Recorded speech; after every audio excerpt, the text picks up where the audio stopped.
하나님 말씀은 창세기 46장 1절부터 4절입니다. 창세기 46장 1절부터 4절 말씀을 한 절씩 교독하겠습니다. 이스라엘이 모든 소유를 이끌고 떠나 브엘세바에 이르러 그의 아버지 이삭의 하나님께 희생 제사를 드리니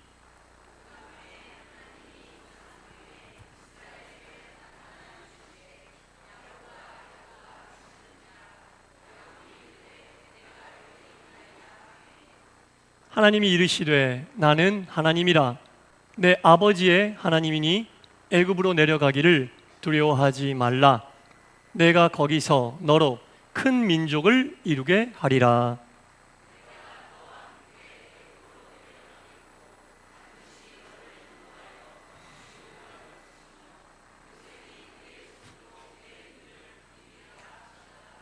아멘.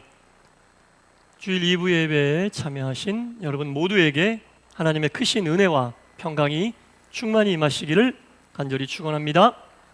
네. 현대를 살아가고 있는 사람들,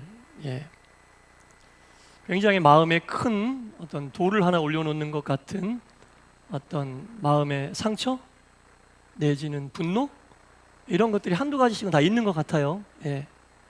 저 없을 것 같죠? 저도 있어요. 그래서 분노나 상처 이런 거 없는 사람 한 명도 없는데요. 가만히 생각을 해봤습니다. 얼마나 요즘에 이게 그 현대인들에게 중요한 내용인지 그 신학에도요 치유 신학이라는 게 있어요. 내적 치유 신학 이런 게 있거든요. 그래서 이 분노, 상처 이런 것들은 반드시 치유돼야 되는데요. 여러분 우리가 누군가에게 분노하고 있다. 잘 생각을 해보면요, 내 마음의 주도권을 누군가에게 줘버린 거예요. 그러지 않아요? 내가 누군가에게 분노한다. 내 마음의 주도권을 누군가에게 줘버린 거예요. 내 의지와 관계없이 내 마음의 주도권이 이미 다른 곳으로 가버렸다. 당신 때문에 정말 화가 난다. 분노한다. 내 감정을 통제할 권리를 그 사람에게 줘버린 겁니다.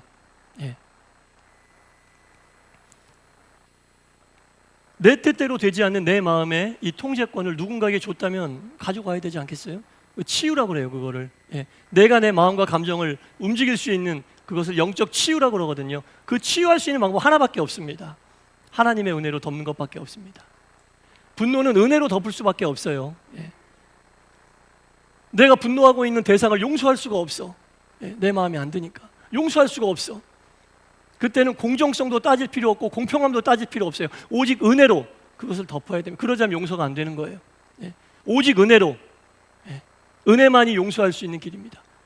용서하는 사람은 공평하고 공정하고 따지면 용서할 수가 없어요. 오직 하나님의 은혜로 덮어내야 한다라는 겁니다. 히브리서 12장 15절에 이런 말씀이 있어요. 너희는 하나님의 은혜에 이르지 못하는 자가 되지 말아라. 하나님의 은혜에 이르지 못하는 자가 되지 말아라. 만약에 하나님의 은혜에 이르지 못하면 쓴뿌리가 네 속에서 계속 나올 것이다. 그 쓴뿌리는 나에게도 영향을 주지만 주변 사람들에게도 영향을 주는 거예요. 제 말이 아니라 하나님 말씀입니다. 히브리서 12장 15절. 하나님의 은혜에 이르지 못하는 자가 되지 말아라. 신앙생활하고 교회 다니고 다 하는데 하나님의 은혜에 이르지 못하면 쓴뿌리가 나온다는 거지. 거꾸로 얘기하면 쓴뿌리가 없는 삶을 살려면 하나님의 은혜에 이르러야 된다. 공평함도 덮을 수 있고 공정함도 덮을 수 있고 모든 것을 덮을 수 있는 것은 하나님의 은혜밖에 없다. 예수님이 우리를 공평함으로 용서해 주셨나요? 아니잖아요. 예수님 죄 없는 분이 십자가에 달리셨는데 얼마나 자기를 십자가에 단 사람에게 분노가 있었겠어요. 자기를 고난 속으로 몰아간 사람에게 얼마나 분노가 치밀었겠습니까? 그러나 예수님 십자가에서 마지막 뭐라고 그러셨어요? 하나님 저들을 용서해 주십시오. 예수님이 공평한 마음으로 그들을 용서하신 거 아닙니다. 공정한 마음으로 그들을 용서하신 거 아닙니다. 오직 하나님의 은혜로 그들을 덮어버렸어요. 우리가 이 용서의 가치를 제대로 알아야 돼요. 용서는 아무런 값없이 무료로 하는 거거든요. 무료로 하는 용서지만 그 값어치가 떨어지는 건 아니에요. 예수님이 우리를 용서하실 때 그 값어치가 뭐예요? 당신의 생명이었어요. 하나님이 우리를 용서하실 때 그 값어치가 뭐였어요? 당신의 아들이었어요. 그러니까 용서는 생명보다도 귀하고 아들보다도 귀한 게 용서입니다. 그것이 이루어지려면 하나님의 은혜로 덮어져야 돼요. 공평함 따지면 안 되고 공정함 따지면 안 돼요. 그냥 은혜로 덮어버리는 겁니다. 그래야 상대방에게 넘어갔던 내 감정의 주도권을 가지고 올 수 있어요. 예. 그래야만 내 감정의 주도권을 내가 가지고 올 수 있다라는 겁니다. 죄 없는 예수님이 공평함과 공정함이 아닌 하나님의 은혜로 자신을 십자가에 못 박은 사람들을 용서했듯이 우리에게도 하나님의 은혜가 필요한 때다라는 겁니다. 얼마나 세상이 복잡하고 얼마나 복잡다단합니까? 많은 일들, 많은 사람들하고 부대끼며 살아가고 있지 않아요? 분노할 일들 많고 감정 상할 일들 많이 있지만 하나님의 은혜로 덮음을 받으면 우리가 쓴뿌리를 제해버릴 수 있다는 겁니다. 예. 우리 속에 있는 쓴뿌리를 제해야지 나도 살고 주변 사람들도 산다는 거죠. 예. 하나님의 은혜로 모든 것을 덮을 수 있는 믿음의 길을 갈 수 있기를 간절히 바랍니다. 네, 저도 다짐하고 결단합니다. 네. 자, 아브라함의 아들이 누굽니까?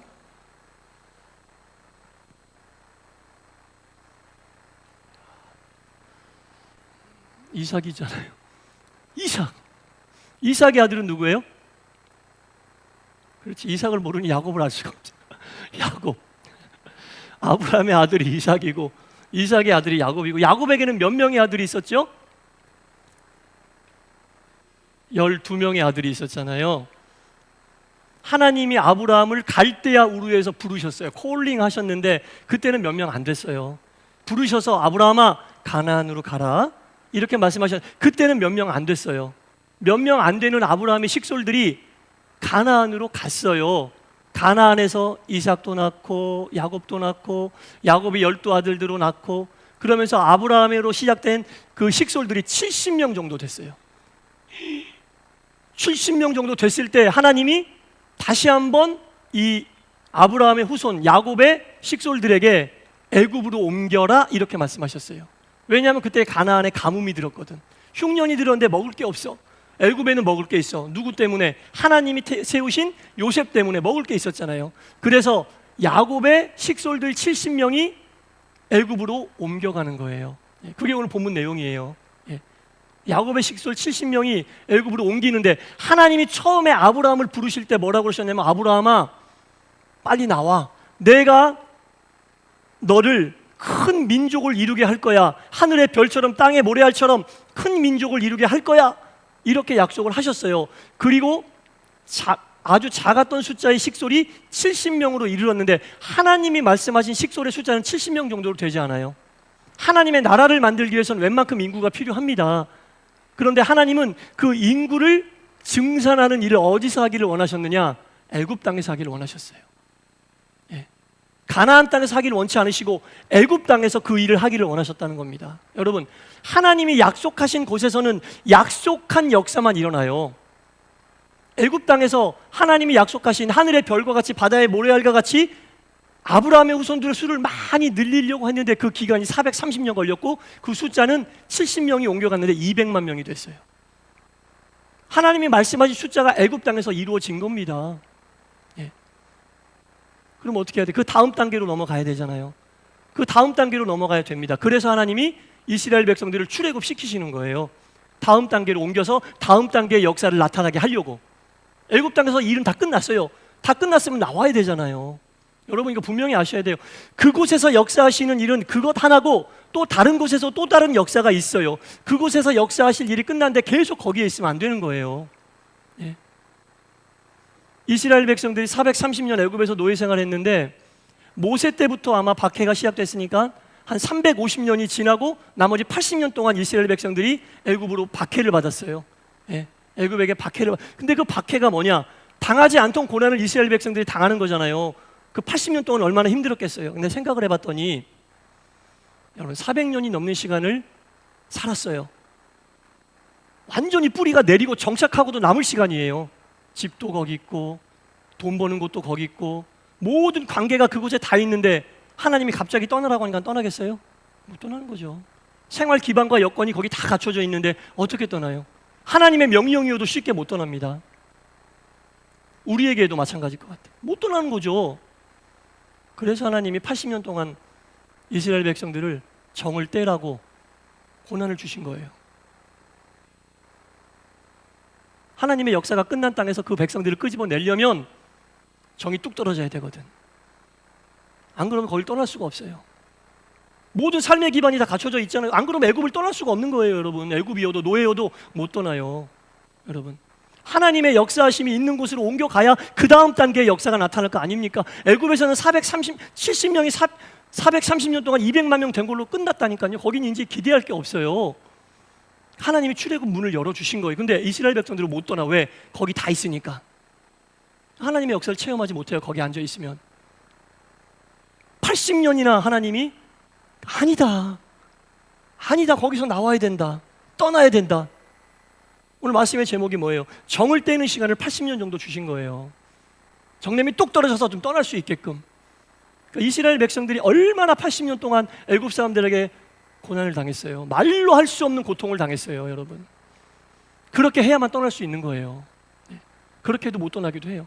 나를 발목 붙잡고 있는 그 다음 단계 신앙으로 점프할 수 없게 만드는 삶의 여건이 여기 다 있는데, 편한 게 여기 다 있는데 어떻게 여길 떠나냐. 하나님 명령이어도 못 떠나죠. 하나님 80년 동안 그들에게 정 떨어지는 시간을 주신 겁니다. 내 발목을 붙잡고 있는 것들로부터 여러분 정을 떼세요. 내 신앙을 점프하지 못하게 하는 것들로부터 여러분 정을 떼세요. 거기 편안한 게 있고 거기 좋은 게 많이 있는 것 같아도 여러분 정 띄셔야 돼요. 나에게 고난을 주시면 그 고난이 뜻이 있는 거예요. 80년의 고난의 시간이 이스라엘 백성들에게는 애굽에서 나오라고 하는, 정을 애굽으로부터 띄라고 하는, 발을 들어 움직이라고 하는 하나님의 사인이었어요, 여러분. 하나님의 신호였다라는 겁니다. 우리의 영을 멈추게 하고 우리의 영을 움직이지 못하게 하는 그것들, 나를 편하게 하고 안정적이고 다 갖춰져 있는 그런 것들, 그거 띄어야지. 애굽에서는 430년 동안 숫자가 200만 명으로 는 걸로 끝났다니까요. 거기서 이제 기대할 게 없는 거예요.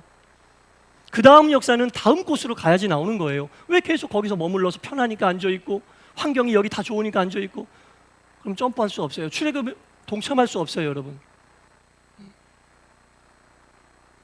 200만 명 중에 애굽 땅에 눌러 앉아 있었던 이스라엘 사람들도 있었어요. 200만 명 외에. 그 사람들 그거 못 버린 거예요. 여러분, 우리가 믿음의 길을 가면서 하나님이 나에게 고난을 주시면 왜 이 고난이 나에게 왔을까? 내가 붙잡고 있는 것들, 내 신앙과 믿음에 방해되는 것들, 점프하지 못하게 하는 것들, 나아가지 못하게 하는 것들로부터 정을 떼라고 하나님이 고난 주신 거 빨리 깨닫고 그걸 놔야죠. 그걸 붙잡고 있으면 애굽에 계속 눌러 앉아 있는 꼴밖에 안 됩니다, 여러분. 80년 넘게 이어진 고통의 시간은 애굽에 대한 정을 뚝 떼라고, 애굽에 대한 미련을 갖지 말라고 하나님이 주신 시간이에요. 그 마지막 10가지 재앙으로 방점을 딱 찍어버리잖아요, 여러분. 내가 아직도 탈출하지 못하는 애굽이 뭐가 있어요, 여러분? 생각해 보세요. 발목 붙잡혀 있는 것이 무엇이에요? 내 신앙과 내 믿음이 성장하지 못하도록 아직도 나를 발목 붙잡고, 야 편하잖아, 주저앉아라, 야 다 갖춰져 있잖아, 주저앉아, 뭘 움직이긴, 이렇게 하고 있는 게 도대체 뭐가 있어요, 여러분? 생각해 보세요. 그거 정 띄셔야 돼요, 여러분. 안 그러면 맨날 다람쥐 쳇바퀴 도는 거예요. 그런 신앙의 길을 갈 수밖에 없는 거예요, 여러분. 평생 믿었어도 그냥 그거예요. 똑같이 뺑글뺑글 돌다 마는 거예요. 사랑하는 성도 여러분, 그곳에서 하나님의 일은 정해져 있어요. 거기에서 일이 끝나면 그 다음 장소로 가야지 하나님의 역사가 나타나요. 왜 역사가 안 나타나? 안 옮기니까, 안 가니까. 정을 떼지 못하고 거기 계속 미련두고 있으니까 하나님의 역사가 안 나타나는 거예요. 하나님의 뜻이 이루어지는, 하나님의 뜻이 완성되는 장소가 있습니다. 애굽에서는 더 이상 없어요. 그래서 출애굽의 문을 활짝 여신 거예요. 430년이 끝나면 그냥 거기 정 띄고 나와야 되는 거였어요. 200만 명으로 하나님의 약속이 이루어졌잖아요. 70명이 넘어가서 200만 명이 됐으면 하나님이 그 민족의 수를 불려주신 거예요. 그럼 그 민족 데리고 다음 장소로 가야 그 다음 단계의 역사가 나타나요. 왜 나는 역사가 안 나타날까? 아직 애굽에 발목 붙잡혀 있기 때문에 그렇습니다. 사랑하는 성도 여러분, 성장을 위한 움직임에 두려워하지 마시기 바랍니다. 믿음의 길을 갈 때는 정을 뗄 것에 대해서는 확실하게 정을 떼야 됩니다. 애굽에서 나올 때는 확실히 나와야 돼요. 그래야지 가나안에 갈 수 있어요. 애굽 언저리에 서서 계속 미련을 두고 떼지 못하고 결단하지 못하면 계속 그냥 거기서 왔다 갔다 하는 거예요. 바라고 원하기는 우리 농산교회와 도동산의 모든 성도 여러분, 여러분들을 붙잡고 있는 애굽으로부터 탈출하시기 바랍니다. 그게 영적인 출애굽이에요. 그게 영적인 출애굽이에요. 내가 가장 주도권을 뺏기고 있는 게 무엇인지, 내 마음을 가지고 가고 있는 것이 무엇인지, 나를 주저앉히고 있는 게 무엇인지 곰곰이 생각을 해보세요. 곰곰이 생각을 해보시고 그것으로부터 온전히 벗어나서 하나님이 여러분들을 통해 나타내시고자 하는 귀한 뜻이 가나안으로 옮겨져서 하나님이 약속하신 큰 은혜와 복이 삶 속에 나타나게 되기를 주님의 이름으로 간절히 축원합니다. 기도하겠습니다. 하나님, 내 마음의 주도권을 붙잡고 있는 것이 무엇입니까? 나를 주저앉히고 정을 떼지 못하고 미련 갖고 믿음과 신앙의 성장을 방해하는 것들이 무엇입니까? 아버지 하나님, 정을 떼게 하여 주시고 새로운 곳으로 옮겨 하나님의 그 다음 단계의 역사하심을 체험케 하여 주옵소서. 애굽에서 나와야 가나안이 보입니다. 애굽에서 안 나오면 가나안도 갈 수 없고 보이지도 않습니다. 미련 갖지 않고 두려워하지 않고 담대함으로 우리가 가는 길은 하나님의 약속의 길이니 하나님의 인도하심을 믿고 애굽으로부터 나와 가나안에 이르는 우리 모두가 되게 하여 주옵소서. 예수님 이름으로 기도드리옵나이다. 아멘.